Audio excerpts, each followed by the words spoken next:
Hello, and welcome to the Finding Your Non-Alc Niche Q&A session.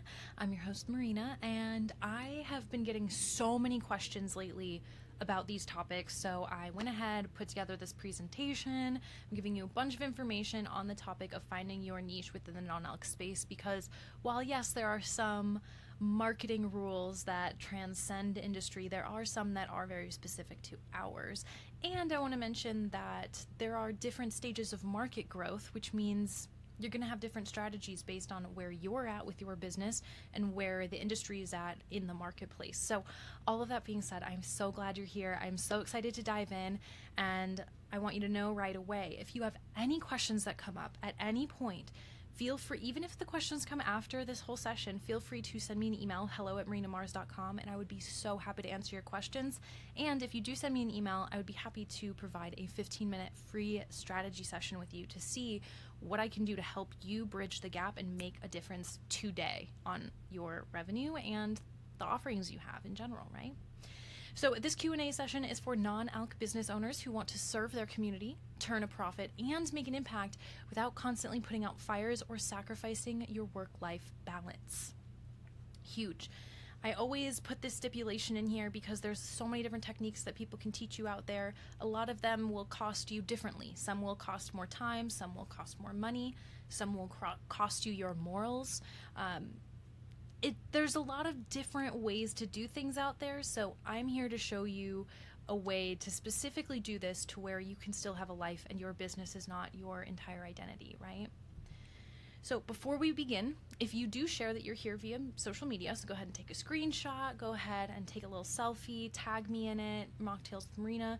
I'm going to give you an additional 15 minutes within that strategy session. So again, you've already found out 2 different ways to earn some time with me, and the reason I do this is not just for, hey, tell your friends about me, because referrals are great, although yes, that is cool, but I also do this because being a part of being in the process and sharing with people that you are doing this, that you are trying to figure out how to better serve them, it resonates really well with people. Anytime I'm, very open and honest about what my coaches are teaching me or what I'm actively going out and pursuing for the wealth and well-being of my clients, it always is met with a thank you. So I want to give you this opportunity to really show people how hard you're working for them.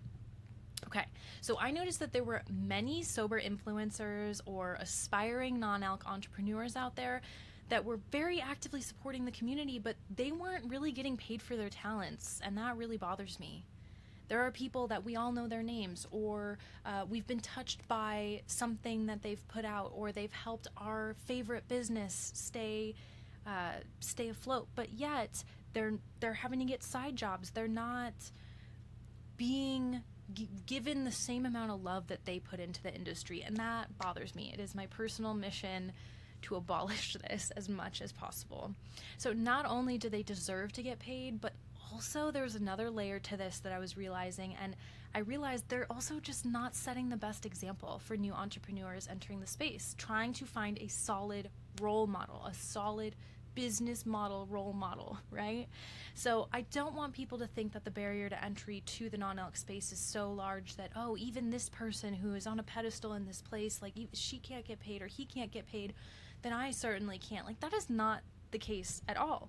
So many of my clients will come to me and they'll say things like, I want to be like her, or what do I do? I feel like I could connect with this niche, but I feel like he or she already owns this niche. And it's like, you don't know if they own their niche. Follower count doesn't mean that they're making a lot of money. In fact, during our market research this year, we found that our account, which is currently at 2,729 followers, makes more per month than many accounts with 50,000 followers or more. That's like a 47,000 follower difference, and yet here we are. Case study enough, right? Turns out, since we've niched down to our very own corner of the market, we've settled into very steady flow of new leads and new opportunities. And since our business model requires us to do constant market research, we've been able to monetize a larger percentage of our audience than most. So for example, a lot of people in sales will say it's very normal to have a conversion rate anywhere between 1 to 10% of the people who are following you or are on your email list.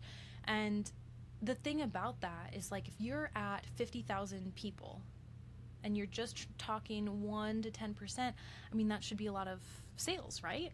But yet it's not happening. Why? Well, at least from our perspective, we literally segment our audience and we have different buckets, different offers for different stages and for different people who are dealing with different pain points in the industry. So we make sure we really take care of everyone in our container instead of just having a megaphone outside yelling to the masses to see who we could potentially help. Instead of like yelling to them, we are quietly listening to them, taking their feedback, taking what they have, and we're turning it into products. Like, we don't, yes, we create things, but only on the behalf of people who have requested it. So I want to mention here that quantity is definitely not better than quality, you know? And all of this being said, I want to make it very clear that we do utilize paid ads, but we also use organic strategies on Instagram as well. So we use both and we get results from both. Either way, whether we're talking paid ads or organic, we've helped businesses in 37 different US states and 4 different countries, and we're learning new strategies to connect with our ideal clients every single day. I don't say any of this to brag. I'm here to help you unblock yourself from the people who are sitting right in front of you. There are people who are in your audience, even if you only have 250 people in your audience. There are people in there who are ready, willing, and able to purchase right now. Not just like you and support you and share your posts on Instagram. I'm talking these people are like, they have their credit card on standby looking for a product or service that you could be putting out right now. You have all of the information inside of you, but because maybe you didn't hear it, not only are you not reaping the reward of helping someone, but now that person is not being helped. So there are 5 main steps to finding your niche, and we'll start here because there's a formula to things, right? It's not like you find your niche and then everything's great. You have to nurture them, support them, love them. But step 1, we want to find your niche, right? So number 1, you have to have consistency. You have to show up every day. You have to make it a daily habit. And my favorite approach to doing this is I add it on to something I'm already doing, right? So if I need to make content for the day and I already need to record something else for the podcast, okay, well then I'm going to use that for my socials, for my ad. If I am going out into the world, maybe today's an errand day. My husband and I are going into the city. We're going to get whatever errands we need. Maybe we stop by a local place and we make some content. For example, we went to the smoke shop the other day, picked up some new brews, went to Sam's Club to go buy things, and we made a funny little Instagram story promoting New Brew and just showing some behind the scenes. And it all technically ties into all of our offers because we are working closely with every brand that we recommend, right? But we don't make it look that way. But the way that we go about our lives and our schedule, we figure out how we can work smarter, how we can get more stuff done at the same moment instead of being like task 1, task 2. Number 2 about consistency is you don't want to let walking into the wrong room deter you from trying any other room possible. So what I mean by this is you're going to experiment with your content, you're going to experiment with finding your niche, and you're going to experiment with a lot of different variables that you'll be tweaking. Don't let crickets upset you, right? There's information everywhere. And in fact, I've gotten so much value from some of the posts that have flopped the most because it made me realize, okay, well, I thought I heard what my people were saying, but it turns out I wasn't really hearing them. This isn't resonating as much as I thought. So I put out another ad validation testing sequence. I put out a campaign and boom. Instantly, I tweaked my message and I got way more hits the next time I had launched something. So point of this is consistency is number 1. Even if you are unsure of where you're going, all the things, you just need to show up every day. And it doesn't mean you have to show up at 100% every day, but you do have to show up every day. Next, you need to figure out who is your avatar. Now, a lot of these things I'm about to say are like, you've probably heard them in other marketing places before, but I'm going to make this very specific to the non-alc space, right? So you need to speak to one person, one avatar, one ideal client, and make it ultra specific for any campaign you're running, right?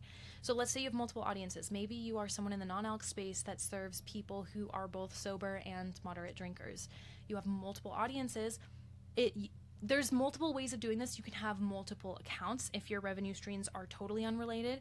If they are related, they're just for different people. You can turn on different ad campaigns to reach different segments of your audience. This also goes outside of social media. Let's say maybe we put 5 different ads out there for the 5 different general avatars that we serve within our business, right? But we keep each of those avatars in their lanes, right? Just imagine it as 5 separate Instagram accounts. I know that sounds terrible. I'm not saying you need to run a new account for every revenue stream or person that you have. And in fact, there are some really cool ways of being able to put all of them on one single account, but each post is not meant to talk to all 5 people. One post is for one segment of the audience. One post is for another segment of the audience, right? There's ways to do this, but the thing is, you have to be like aware of what you're doing and how you're doing it, or else it's going to come off confusing, and a confused mind always says no. So after we've selected our avatar, we need to figure out what our message is. And maybe, by the way, I want to mention, maybe you figure out your message first and then your avatar after. I cannot say that there's one specific way to do this creative process, but I will say that these two are in tandem with each other. So this main avatar is going to resonate deeply and profoundly with one main message that you're trying to get out there. So what are you trying to do? What is your mission statement? Who are you trying to, how are you trying to help them? Essentially, imagine that this is a statement that is about who you are, who you help, and how you help them. I help blank do blank with or without blank, right? So this is going to become more clear once we have all 5 steps on the screen. Next, we have pillars. So if we talked about there's a person and there's a main message that gets that person to look into our account, the pillars are the subtopics, the 3 to 5 subtopics that belong underneath that message that relate, that you can repeat over and over again. So for example, we have many pillars here at the Modern Mocktail. There are many different types of people we help, but at the end of the day, while our content can help a lot of people in a lot of different sober situations, we're really here for non-alc entrepreneurs, and specifically not the ones that necessarily want to become the next Starbucks, although we can absolutely help with franchising. But what I'm trying to say here is we are very specific about leading intentional and aligned lives. So we believe that your work culture, your mission statements, your KPIs, all of the things that track your business, make your business go, they should all be aligned with each other so that it doesn't cause you burnout. So if this is, for the most part, a lot of people who are in this industry, they are passionate about being here. Therefore, we need to protect that passion.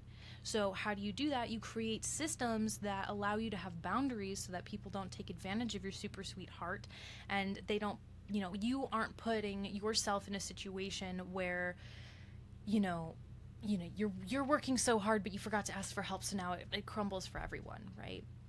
We speak very specifically to people who want to create an intentional business without having to sacrifice their morals, their sanity, or their life savings.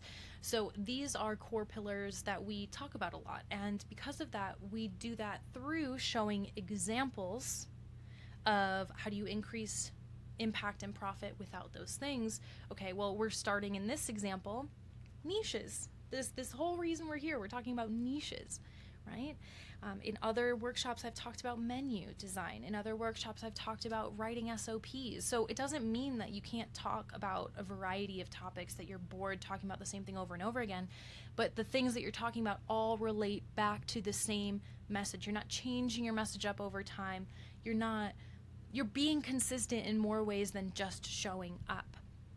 Which brings me lastly to volume. So you have to be committed to testing at a high volume. So this means, for example, I always love to teach my clients about ad validation testing, where you come up with 10 to 20 mission statements. Then we're going to create an Instagram campaign, an ad campaign with those as individual separate graphics. We're going to test those ads. And then when we get the results back, we're going to be able to figure out what resonated most deeply with your audience. You can't just have one thing pop off and go well and just be like, well, I'm going to put all my eggs in that basket, because that's not statistically relevant. You need to be able to have repeatable success with the types of ads that you're putting out, whether those are paid or organic. So there is a way to do this in literally minutes per day, by the way. It doesn't have to be something that takes forever. And by the way, once you make an ad that works, if the ad is more timeless, right? Maybe it's not a holiday ad. Maybe it's not a 2024 ad, since 2025 is coming up in 2.5 months. Instead, we want to make if you had an ad that is more timeless, that lasts, that could be good for you for 6 months. But that doesn't mean that you're stopping your research on the side, right? Because you want to constantly either double down on what you're doing well, or go back to the drawing board and install something that works really well for you. I'm happy to teach you how I was able to confirm my niche using data instead of relying on my intuition and inviting in more emotional chaos. Look, this is not a poke at the feminine.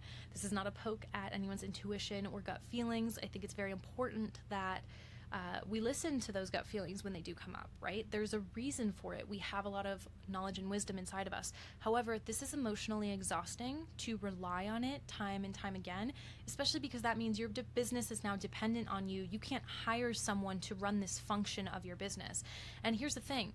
Please remember this. I need to make myself very clear for a second here. You are not doing this to create job security. If you are an entrepreneur, you are not an employee. So it's not about your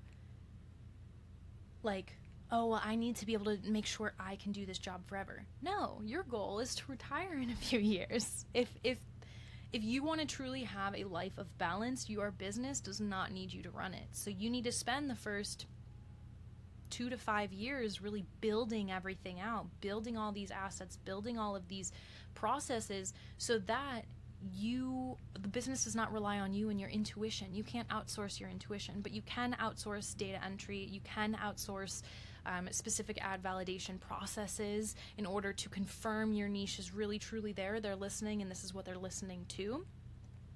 I am happy to show you how to do this, because it's something it's not always easy, but it's definitely worth it.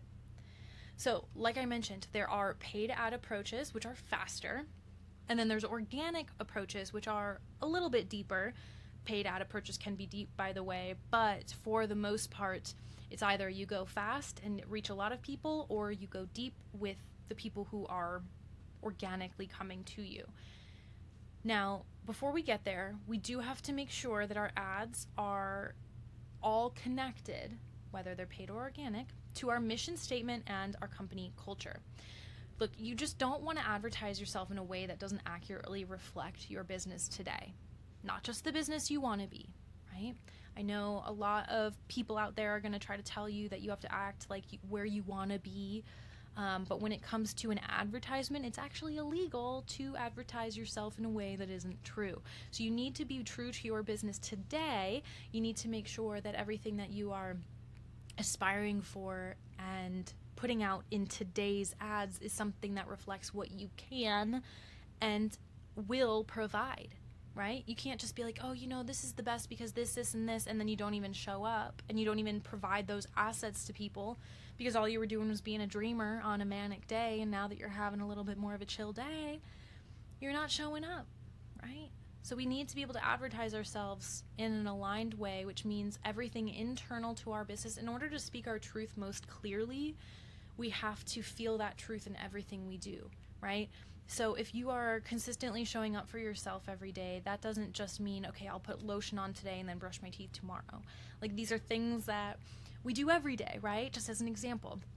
So it's the same thing for the hygiene of your business. If you are not showing up in your business every single day and doing the things to make your message be clear, then people are going to feel that disconnect with their intuition, and they may not convert as well. And then you may be like, why is my niche ghosting me right now? Like, I thought I was everything that they wanted to be. No, you were just everything that you parroted, like that you parroted that they said, but you're not actually being what they need, right? So it's very important before we even like talk about our niche that we understand that we're making a commitment. Like, if we want to show up as this like easy breezy brand, then we can't be like just a total hot mess in the back of house and not do anything to fix that, right? There's always going to be hot mess days. I'm not saying you can't be human. It's totally okay. But you do need to be aware of when you are unable to fully show up, so you have automated processes that can for you, so that when you are advertising to your niche, they believe you because you've been consistently showing up, not only out of time and not only out of message, but now out of action. There's consistency in multiple layers here. This is especially important for wellness industries like the non-alc space, because people are so much more aware of so many more details here than it would be if you were just in the entertainment biz. Especially because, oh my goodness, coming from the entertainment business, let me tell you how often people will just say something and be some type of way, some glittery,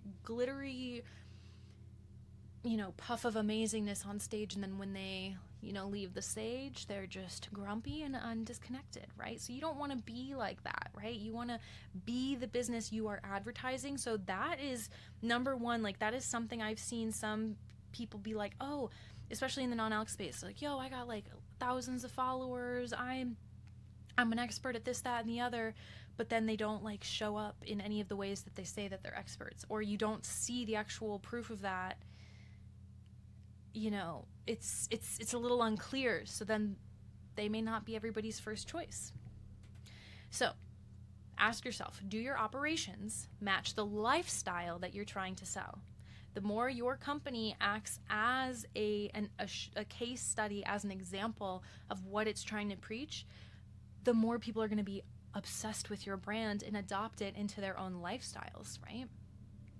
So you need to ensure that the feelings that you're trying to convey in these campaigns are also feelings that you, your staff, your collaborators actively feel about your brand.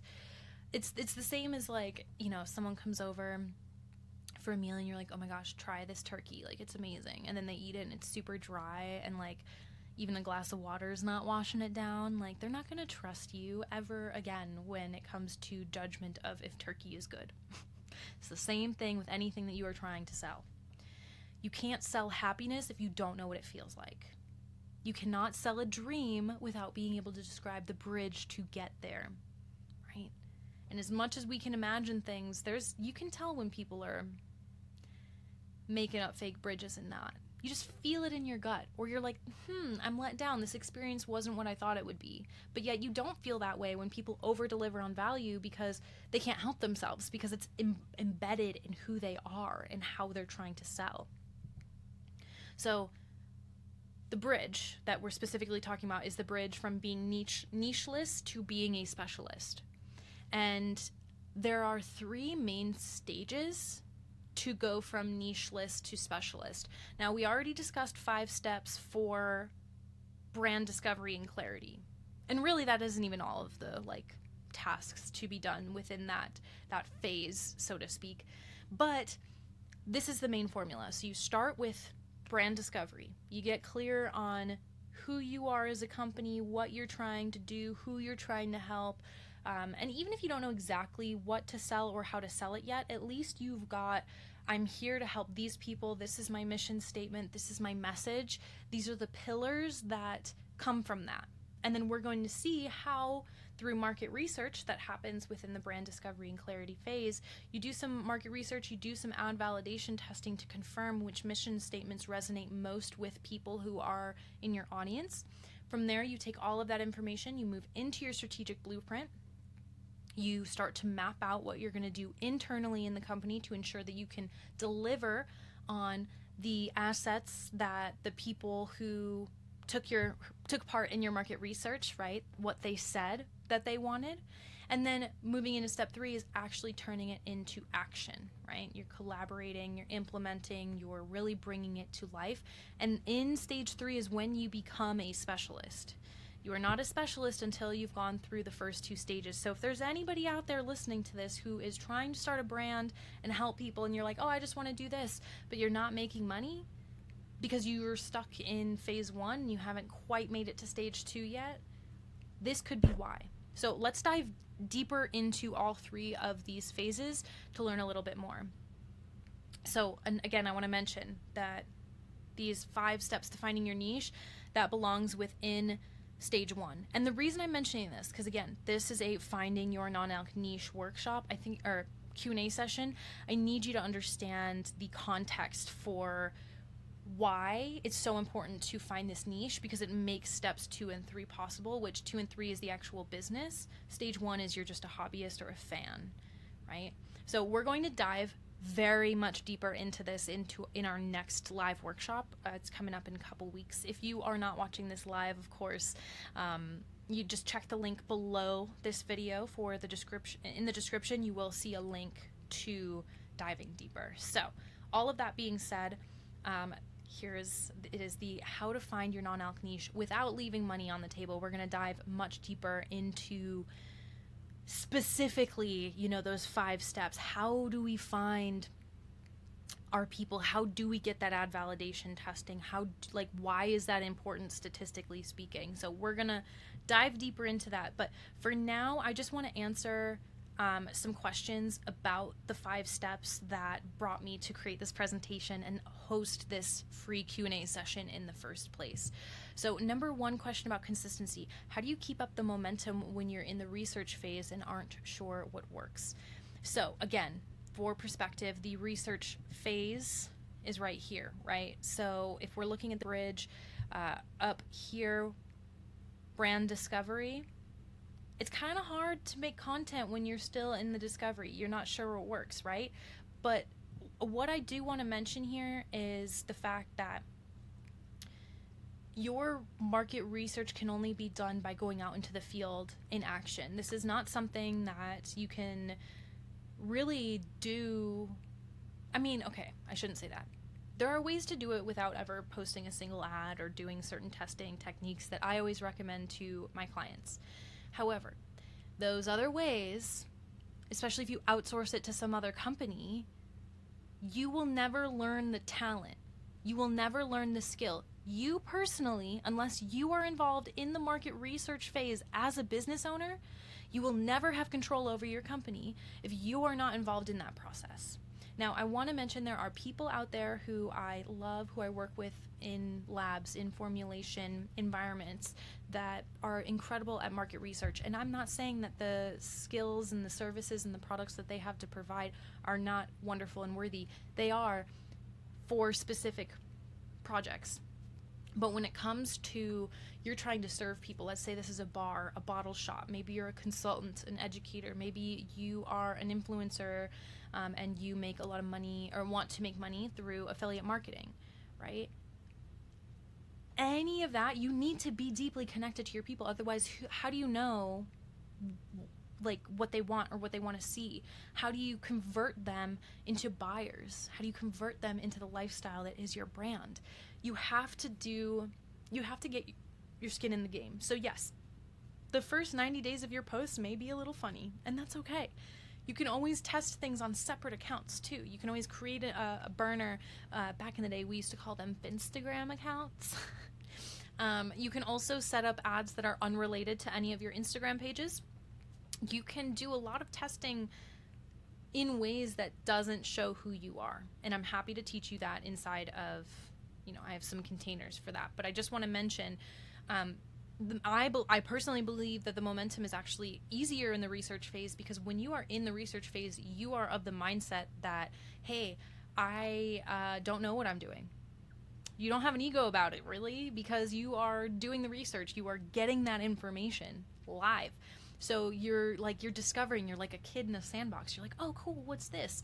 Whereas when you think you know everything, you all of a sudden start to take things real personal when it doesn't work. So personally, I believe consistency is actually a little bit easier in this stage. So long as you make a to-do list item, a task for you, you do it X amount of times per week. We personally do 4 times per week here at the Modern Mocktail. You do what works best for you. I wouldn't recommend doing less than 3 though.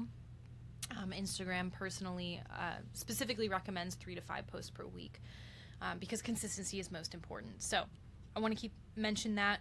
Number 2, you can also keep momentum by joining any of my containers. We'll talk more about that in a minute. But point of all of this is there's a lot of different reasons why some people don't keep momentum. Some of it is because they just shiny object syndrome. Some people just get discouraged. So really get to the root of what's holding you back from being consistent, and from there we can really problem solve. The next question was about avatars. So, there's a lot of different people out there. How do you select who to talk to? If you have multiple audience, how do you talk to them? So I already mentioned you can on the same account or on separate accounts create posts that specifically speak to each segment of your audience. This is honestly a lot easier via email, and I'll explain this in a sec. So when it comes to Instagram, like I mentioned before, you can let's say you have 5 different ideal clients, customers, people who come in, parts of your community. Usually they do have something in common. So figure out what that common thing is, that common thread. If you're a bar or bottle shop, obviously it's very likely going to be location. It's going to be who's local to you if you're a brick and mortar. But there's some deeper stuff to that, right? There's usually something. Not everybody is sober who goes to a kava bar, for example, but a lot of people choose sobriety during certain moments, or they at least can all agree that, hey, they love the way kava feels, or they love the way kava helped them or a family member or a friend get better, right? So there's usually something that ties people together. There's something very heartfelt. So think about what ties all your avatars together, but then also remember that you don't have to talk to all of them at once. If you've ever been a part of a bigger friend group of any kind or a team, you know that if you're trying to talk to the whole team, someone's always dicking around in the back. Like someone's got to go to the bathroom, someone's doing this, that, or the other.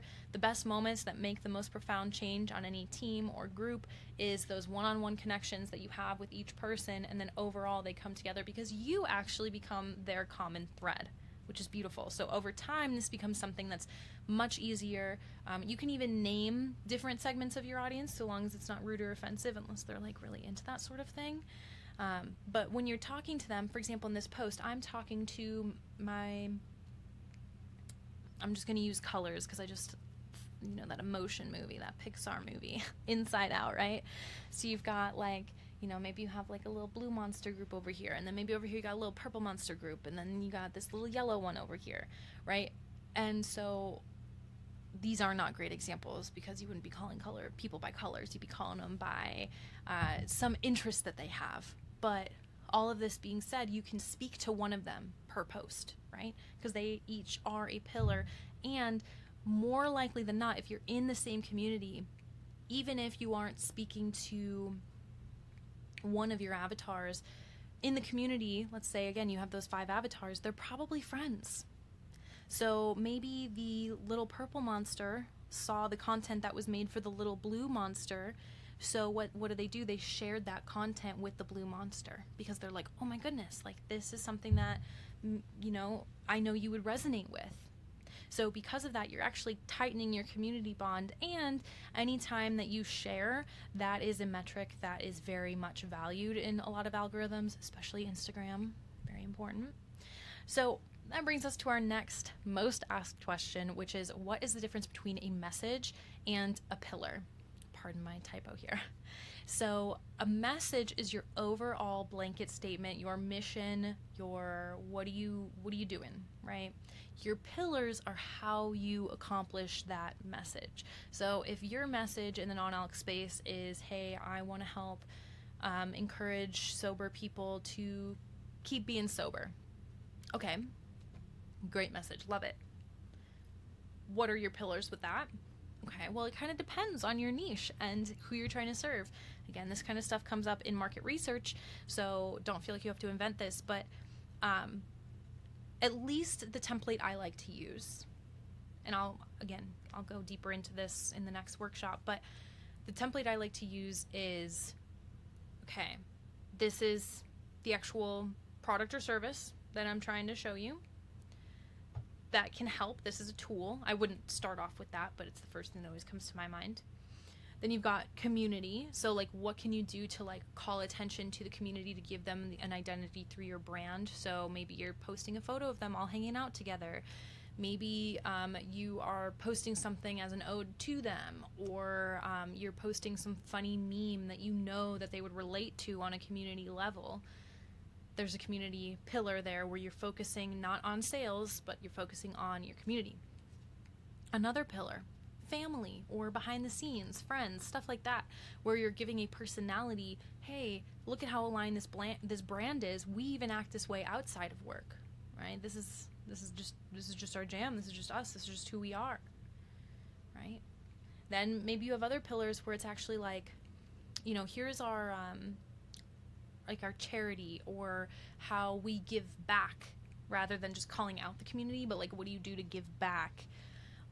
There's also events. Hey, what events are you just generally hosting? Or like so all of these different things that we're talking about so far are different ways that you can talk about your message through these different channels. So it's the same message, it's just filtered in through different ways, different analyses, different designs, right? Again, this is stuff we're going to go deeper into in the next workshop as well. But I just wanted to start there because I feel like what's most important is that, yes, we stay on topic, but you can be varied with it. So for example, if you are a non-alc event planner, oh, hey, my behind the scenes, I went to this cute little coffee shop and enjoyed this non-alc drink. Cool. That's behind the scenes. It's us in your life. You're living the dream that you're teaching us how to live. But if you're randomly like, oh, and then I went to this NASCAR event, like that, unless that you went there and you found out that they were actually serving some like 0.0% Heineken or something, cool. Like, then that's relevant. But if it's like super just out of left field and just really has nothing to do with anything, you're no longer talking to the message at all. You're just talking about yourself. And that becomes very clear. I'll be honest. It becomes very clear. So you need to understand everything that you're posting is just a different kaleidoscopic view of the main message that you're trying to serve, and those pillars act as great templates to kind of get you there. Not that every single thing needs to fall in every single pillar, but it's just a general guideline here. So this brings us to our next point. How do you find those 3 to 5 pillars? How do you know how to choose the right ones, whether that's via paid ads or organic posting? So this is, again, where I talk about ad validation testing. Very important to take a look at what your people need. So you can start with, hey, this is my message. Here's 10 to 20 different iterations of my message. I'm going to put it out there, do some ad validation testing, which again, I can show you how to do. Then from there, the feedback that you get, you're typically going to have 3 to 5, usually, but 3 is like solid, never less than 3. You want 3 to 5 validated mission statements that you've put through the test, and these are the things that people respond most to. Those become pillars in the way that you'll be able to be like, okay, well, these are the different approaches that people want to hear about being sober. So it's not just as an example, so it's not just here are some drinks, but maybe they responded to, maybe you're in more of like a mom niche. So you're more like, oh, well, people really responded to me juggling family commitments and sobriety. So that's a very specific topic that not all sober entrepreneurs can or should talk about, right? Because maybe they don't have experience in that, but maybe you do, right? And so it's aligned, but also it tested well, right? Maybe part of it is where you live. Maybe what is it like to be sober in, I travel between Vegas and Phoenix, right? So what's it like being a sober entrepreneur in Vegas? That sounds wild, right? So what is it like when you are going out into the entertainment world, when you have nothing but vices just circling around you? Like, what are you doing there, right? And so maybe you're talking through that pillar, right? And you're showing it through community, through acts of service, through products and services, through your behind the scenes, right? So you're showing this message and you're breaking it into pillars, and those pillars come from the ad validation testing that we do. You can also do surveys, you can also do case study interviews. All of these work, all of them work. They just work differently. It depends on your energy level, your budget, your time. But you don't have to just take that weight off your shoulders and relax, because you don't have to necessarily come up with this out of your butt. And in fact, I would recommend that you don't. I highly recommend market research for this part. So, brings me to my last question, which was about volume. How can I create content in less than 15 minutes a day? A lot of people overthink this, and I will be honest, at first it does take a little bit more time because you're learning a new skill if this isn't something that you've done for a long time. I've been on the internet since the MySpace days. I know a lot of us have been hanging out on the internet, but not all of us have been content creators along the way. So be nice to yourself, set nice expectations, and luckily, technology is getting a lot better. There's actually a lot of editing that I do on the Instagram app itself. There are a couple other apps that I've found that help me for certain types of level up certain other types of content creation. But for the most part, I don't go for perfection ever. I just go for what can I get out today? And then I test. I do all of the ad validation testing that honestly gives me a month's worth of content. And I just go to my little file that I have in my Notion. I grab one of the hooks that I had found from that ad validation testing. I create a reel around it. Done. I never create on the same day that I'm doing my planning. So I do a whole month to a quarter, so 1 to 3 months worth of marketing planning, but I never go further out than that because the market is just changing so quickly right now. I mean, we don't even know what next month's going to look like, right? So in some ways, right? I want to mention here that when I'm doing this planning, it is on a separate day from creation, because when I'm creating, I'm not trying to also be like, oh, well, how does this relate to next week's post or tomorrow's post, or how can I craft this amazing campaign while I'm literally creating the content? Those two action items should not happen at the same time. So this is actually all about your operations strategy and your process implementation. So you want to be able to write the correct SOP, the standard operating procedure, for content creation, so that you're not wasting your time or your payroll if you are outsourcing this to someone else. So again, just for some perspective, everything that we've been talking about so far in the Q&A has been all about the brand discovery part of the niche, right? So in the next workshop, we are going to talk about how do all of these 5 steps to finding your non-alc niche turn into actual action. How do you turn this into a blueprint that actually yields you profits and impact without burning out, losing your sanity, losing your moral compass, anything that is just not ideal for running an aligned business, right? So again, just wanted to mention, this is the workshop. If you are watching this live, you will see that there's a link for joining this live workshop. If you are not watching this live, then you will check the description below for the link to get access to this workshop. Even if you're watching this past Wednesday, October 30th, that is a-okay. Everything is recorded. So if you're ready to dive in now though, and you don't want to wait a couple weeks and you really want to get things together, I am putting together a small group of people who'd like to receive unlimited business consultation and support so that we can create successful case studies of them increasing their profits and impact without sacrificing their life savings or sanity along the way. So this is called our case study sessions. We don't always have these open. We only open them up, God, I can't even tell you, once a year, whatever, because it very rarely happens. But this is our private consulting and done with you retainer. So you are the perfect candidate for case study sessions if you do not have time for essential marketing or sales materials. So the things like menu design, ingredient education, and sales graphics are critical. You know that they're critical to your business, but you just don't have time or energy left to create them. You feel like you're falling behind because you can't get to these crucial tasks. You're also ideal for case studies if you feel stuck in the day-to-day grind. Maybe you feel like you're constantly reacting to problems with no time left for strategic growth or even thinking about the bigger picture. You end each day feeling like you've accomplished very little despite all of the effort you put in. It's also a great fit for you if you feel overwhelmed by business operations. You're juggling a million tasks all at once, from managing staff to handling customer complaints, and it just feels like there's no end in sight. The thought of optimizing your processes or scaling your business just seems impossible when you're just trying to survive. Now, case study sessions is also wonderful for you if you struggle to maintain work-life balance.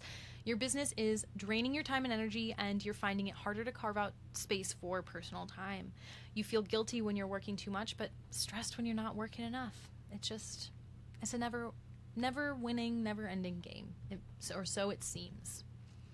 You're also a great fit for this container if you fear that you're sacrificing your values for growth. You're concerned that in order to succeed, you'll have to compromise your personal beliefs, values, or the integrity of your brand.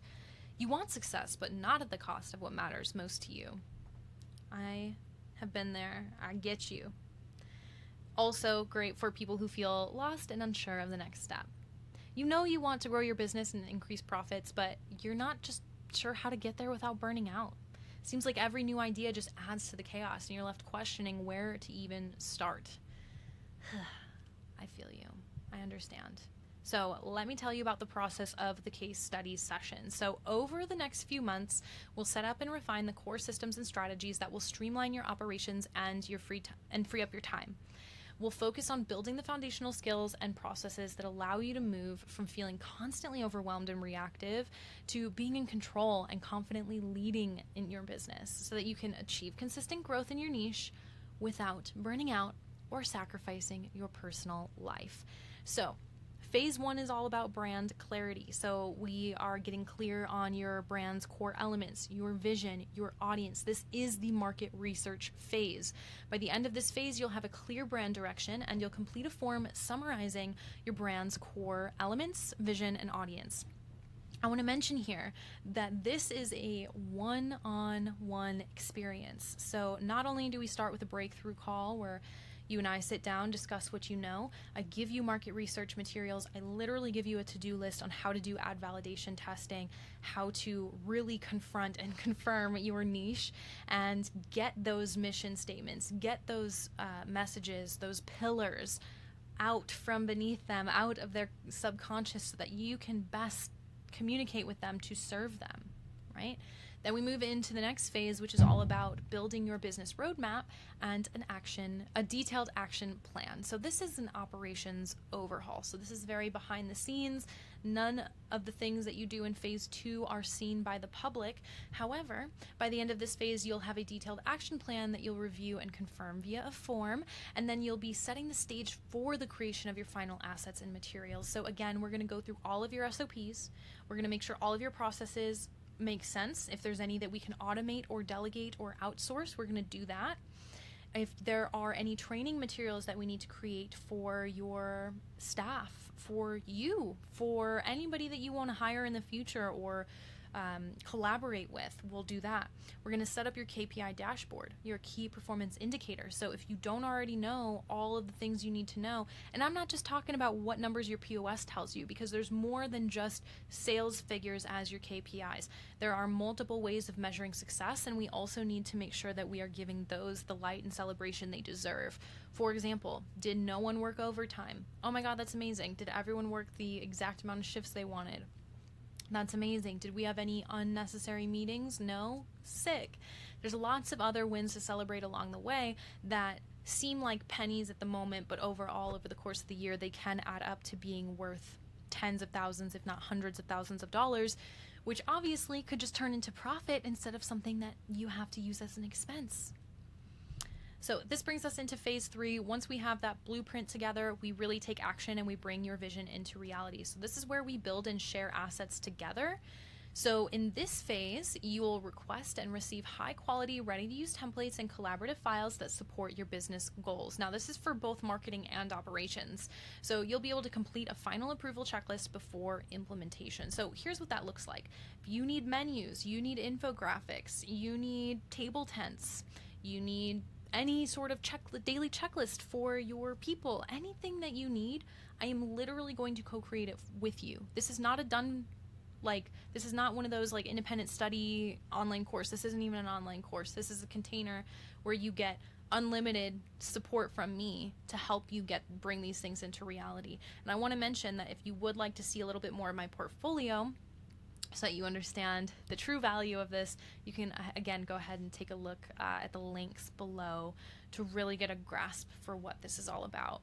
So over the course of our work together, this is the type of support you receive. You get that one-on-one breakthrough call right away.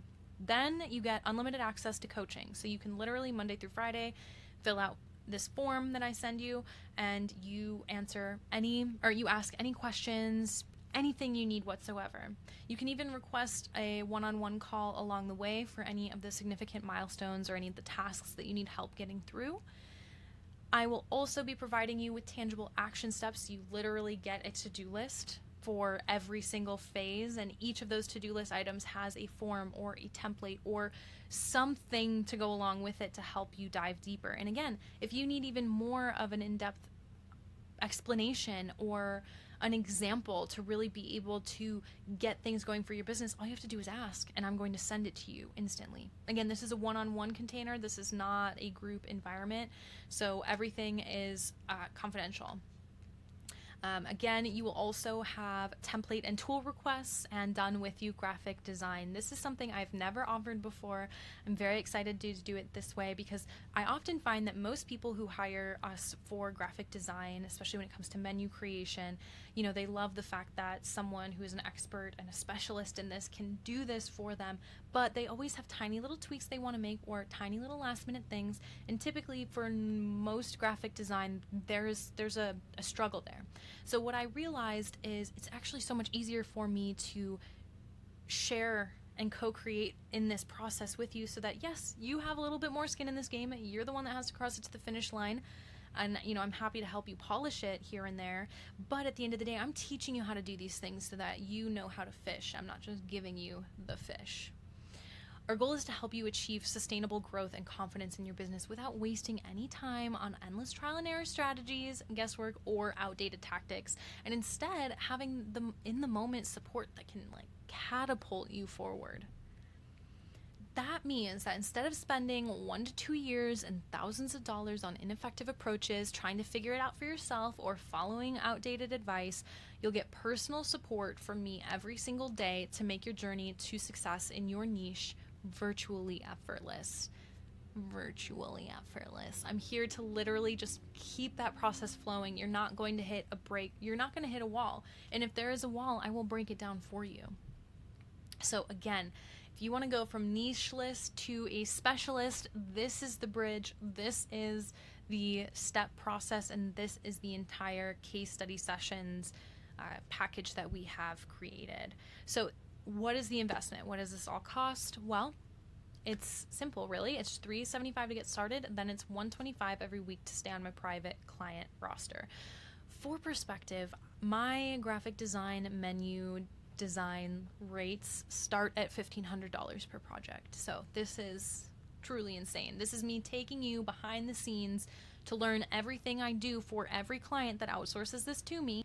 You're going to learn every single thing I do in order to make their business more successful. Now, this is an introductory case study client rate, and this will increase after the next 5 clients who sign up. And the doors are going to completely close once we fill all our spots. Because this is one-on-one, I cannot do this unlimited like I can with my other programs that are much more scalable. This is truly, I am on your team. I do want to mention that even when the rate does increase for new clients, if you are a part of this original 5-pack that joins in the beginning, your rate will not increase no matter how long we work together. so long as you remain in the container. The moment you leave the container, of course, you are subject to the new and current rates. Now, we do have a love it or leave it policy. So even though the program is meant to be anywhere from 6 to 12 months, depending on your timeline, like you truly get to be the one that runs this. We can do this fast or we can go at your pace. If you've got a lot of other things going on, all good. I understand that you may be newer to my world. Maybe you feel unsure. I totally get it. My private client group is for people who are excited to do the work, show up for themselves, and are ready to create huge transformations in their business. And quite frankly, I'd rather spend my time working with clients versus chasing payments or convincing people to stay in a program that isn't serving them. So truly, you do have no commitments here, right? So you don't have to commit to the full program. In fact, the case study program has no long-term commitments and no contracts. All I ask is that you commit at least 12 weeks together so that we can start building momentum together. The first few weeks are crucial building blocks for building those long-term results you'll see later. That being said, we do have some instant wins that can occur. I mean, we've seen people's revenue instantly increase within the first month of working together. But this way, if you can just commit 12 weeks, that's all we ask, to just really see if this is like making a lot more clarity for you, then we can move forward and you can stay in the container as long as you want. So if you feel like we're not getting any momentum done, like I mentioned, you are welcome to leave at any time. So you can learn more and register by going to www.marinamars.com/case study sessions, sessions plural. And if you have any questions in the meantime, please do not hesitate to reach out, hello@marinamars.com. I cannot stress enough that there's only 5 spots here, and when this closes, I cannot guarantee when I will open it up again. It'll only be when I have more time or space for more clients. So I hope that this has been really helpful for you. Remember that we do have the other live session coming up in a couple weeks from now. It's going to be a workshop, and that will dive a little bit deeper into how do we start some of this testing. Like, how can I really get clear on those 5 steps needed? So we're going to still dive deeper there, and I'm so excited to move forward. If you guys have any questions at all, again, please do not hesitate, hello@marinamars.com. I can't wait to talk to you, learn more about what you want to do, your vision. I think you're already killing it. The fact that you watched this presentation, you're here right now, truly shows that you care and you have what it takes. So go ahead and have an amazing day, boss. I hope to see you inside of the Case Study Sessions container.